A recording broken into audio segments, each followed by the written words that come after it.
अगर आप नीट की तैयारी करते हैं तो ये वीडियो आपके लिए बहुत ही यूजफुल होने वाला है। यहाँ पे हम लोग देखेंगे एनसीईआरटी के सारे डायग्राम्स। तो शुरू करते हैं हम लोग एनवायरमेंटल इशूज से। तो आइए हम लोग देखते हैं हमारे दोनों इंस्ट्रूमेंट किस तरह से यूज होते हैं। पहला हमारा इंस्ट्रूमेंट है स्क्रबर। ये यूजुअली यूज होता है SO2 को रिमूव करने के लिए। और दूसरा इलेक्ट्रोस्टैटिक प्रेसिपिटेटर, ये खास करके यूज हम लोग करते हैं डस्ट पार्टिकल को रिमूव करने के लिए। स्क्रबर में हमारे डर्टी एयर्स जो कि हमारे एयर पॉल्यूशन से जो कि मिला हुआ होता है, यहाँ से हम लोग पास करवाते हैं इनलेट के थ्रू, यहाँ से पास होते ऊपर जाती है। और ये हमारा हो गया वाटर लाइन स्प्रे। यहाँ से हमारे जब भी डर्टी एयर को पास करवाएंगे तो वाटर लाइन में मिल करके डस्ट पार्टिकल्स हैवी होकर नीचे पार्टिकुलेट के मैटर की तरह बैठ जाएंगे और यहाँ से हमारे क्लीन एयर बाहर निकल जाते हैं। ये हमारा हो गया पहला स्क्रबर। ये है हमारा दूसरा डिवाइस जो कि इलेक्ट्रोस्टैटिक प्रेसिपिटेटर। ये यूज़ होता है यूजुअली डस्ट पार्टिकल को रिमूव करने के लिए जो कि हमारे एयर में पोल्यूटेंट्स की तरह मिले हुए होते हैं। इसमें बहुत सारा कलेक्शन प्लेट्स है, जितने भी देख रहे हैं ना, सारे के सारे कलेक्शन प्लेट होते हैं जिसमें धूल धक्कड़ जो भी मीटर मिला हुआ वो इस पर आकर के बैठ जाते हैं। इसमें होता क्या है कि इसमें नेगेटिवली चार्ज वायर लगा होता है। ये हमारा कोरोना डिस्चार्ज होता है और यहाँ से हम लोग डर्टी एयर को पास करते हैं। जब भी डर्टी एयर को हम लोग यहाँ से पास करवाते हैं तो नेगेटिवली चार्ज के कारण ये जितना भी पार्टिकुलेट मैटर है सारे के सारे कलेक्शन प्लेट पे जमा हो जाते हैं इस तरह कुछ इस तरह। और यहाँ से फिर हमारा डर्टी क्लीन एयर हमको मिल जाता है।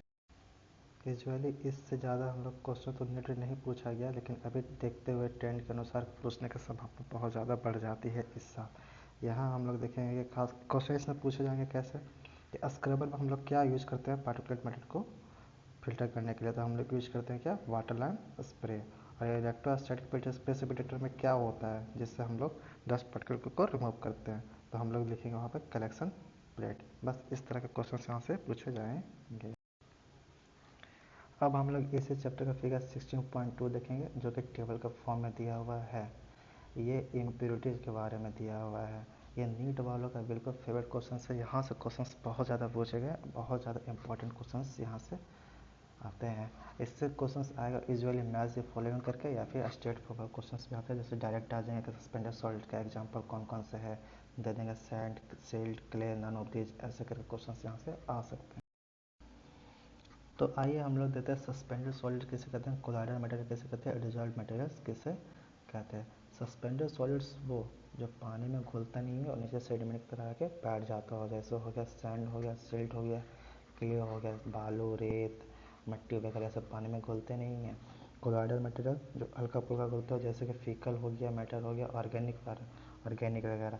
तुम्हारा मैटर हो गया बैक्टीरिया, क्लॉथ, फाइबर्स, ये सब हमारे कोलाइडल में आते हैं। अतिशय डिजॉल्व जो कि पानी में घुले होते हैं, जिससे हमारे इरिगेशन से आते हैं, खेतों से आते हैं और हमारे फैक्ट्री से ही आते हैं। जैसे फॉस्फेट, कैल्शियम, अमोनिया, नाइट्रेट, ये सब सोडियम, ये सब तुम्हारे हमारे इम्प्योरिटी 0.1% के अंदर ही आते हैं। इससे क्वेश्चन नीट में बहुत ज़्यादा पूछे गए, अब पूछे ही जाते हैं। ये चार्ट भी हमारे लिए काफ़ी इम्पोर्टेंट हो जाता है। ये है हमारे बायोलॉजिकल ऑक्सीजन डिमांड के बारे में चार्ट। इसमें आखिर होता है क्या कि जितना भी हम लोग डिसॉल्व्ड ऑर्गेनिक मटेरियल्स जो भी हमारे इसमें वाटर बॉडी में प्रेजेंट है जो कि बैक्टीरिया यूज करते हैं, जब बैक्टीरिया अगर यूज करेंगे ये सब ऑर्गेनिक मटेरियल्स को, तो जाहिर सी बात है कि हमारे ये जो डिजॉल्व्ड ऑक्सीजन का लेवल कर जाएगा ब्रेक डाउन करने के लिए, क्योंकि यहाँ पर बैक्टीरिया ग्रो कर रहे हैं और सारा का सारा ऑक्सीजन यूज कर लेते हैं। अब बायोलॉजिकल ऑक्सीजन डिमांड, इसका मतलब ये है कि जितना ही ज़्यादा अगर ऑक्सीजन का डिमांड होगा वो वाटर उतना ही ज़्यादा पॉल्यूटेड है। तो जैसा पहले होता है कि फ्रेश वाटर जो भी जितने भी तालाब से, नहर से हमारे जितना भी आए यहाँ ऑर्गेनिक वेस्टेज, फैक्ट्री से ऑर्गेनिक वेस्टेज जो फर्टिलाइजर से आए यहाँ आए, तो पहले तो फ्रेश वाटर में अगर वो आके डिजॉल्व हो गए तो बैक्टीरिया उसे यूज करती है डिकम्पोजिशन के लिए, और वो अपने आप को ग्रो करती है, डिकम्पोज करती है, जितना भी है सबको डिकम्पोज करती है। जब डिकम्पोज करेगी तो ऑक्सीजन का डिमांड ऑटोमेटिकली बढ़ ही जाएगा, और वो जब ऑक्सीजन का डिमांड बढ़ेगा तो यहाँ से तुम्हारा जो आपका डिजॉल्व ऑक्सीजन है उसका लेवल तो गिरेगा ही ना, तो उसका लेवल गिरेगा। बस यही है हमारा effect of sewage discharge on some important characteristics of river. अब हम लोग आते हैं इसी चैप्टर के फिगर 16.5 में, जिसमें बायोमैग्निफिकेशंस के बारे में दिया गया है कि आखिर बायोमैग्निफिकेशंस होता है क्या है। बायोमैग्निफिकेशंस का मतलब है कुछ toxic substances one trophic level से अगले ट्रॉपिक लेवल पर ट्रांसफ़र होना, इसी को कहते हैं बायोमैग्निफिकेशन। और ये टॉक्सिक सब्सटेंसेस होते हैं हमारे मरकरी, टीटी, ये कभी यूटिलाइज नहीं होते और ना ही कभी मेटाबोलाइज होते हैं, ना ही कभी बाहर निकलते हैं। ये सिर्फ एक लेवल से दूसरे लेवल में ट्रांसफ़र होते हैं। जैसे हमारे फाइटोप्लैंक्टन्स में होते हैं 0.003 पार्ट्स पर बिलियन, और ये ट्रांसफ़र होकर चले जाते हैं जू प्लांक्टन्स के बाद फिर स्मॉल फिश, फिर लार्ज फिश, फिर फिश ईटिंग फिश। इससे क्वेश्चन हमारे नीट्स में बहुत आते हैं। आपको ये डेटा का वैल्यू याद रखना चाहिए। इससे होगा क्या, कभी नीट में दे देंगे इंक्रीजिंग ऑर्डर में, डिक्रीजिंग ऑर्डर में पूछेंगे इसमें कि कौन सा सही है कौन सा गलत है, तो ये भी हमारे नीट के लिए बहुत ही इम्पोर्टेंट हो जाता है।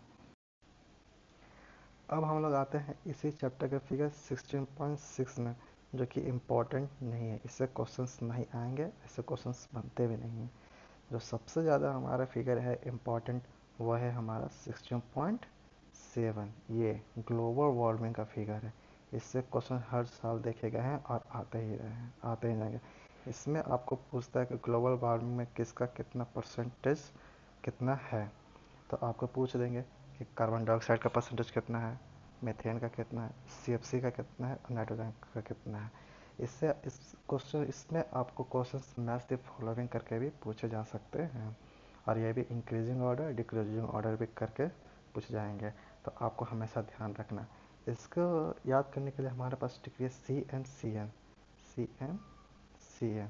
पहला हो जाता है कार्बन डाइऑक्साइड, जो कि हमारा 60% है। मीथेन हो जाता है हमारा 20%, क्लोरोफ्लोरोकार्बन जो कि 14%, और नाइट्रोजन का तुम्हारा हो जाता है, नाइट्रोजन ऑक्साइड का तुम्हारा 6%। तो हम लोग इसे इस तरह से याद कर सकते हैं।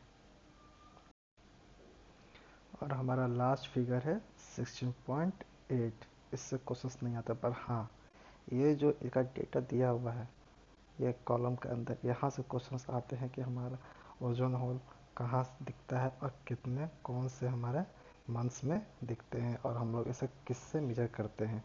तो ये आप लोग याद रखिएगा, हम लोग इसे मेजर करते हैं डॉप्सन्स यूनिट में। ये हमेशा क्लियरली विजिबल होता है लेट अगस्त और अक्टूबर में। ये हम लोग कहाँ हम लोग को देखने को मिलता है, अंटार्कटिका, मतलब ओजोन होल अंटार्कटिका में हम लोग को यहाँ देखने को मिलता है। तो हम ये हमें याद रखना है, यहाँ से क्वेश्चंस बहुत बार पूछे गए हैं और पूछे जाते हैं।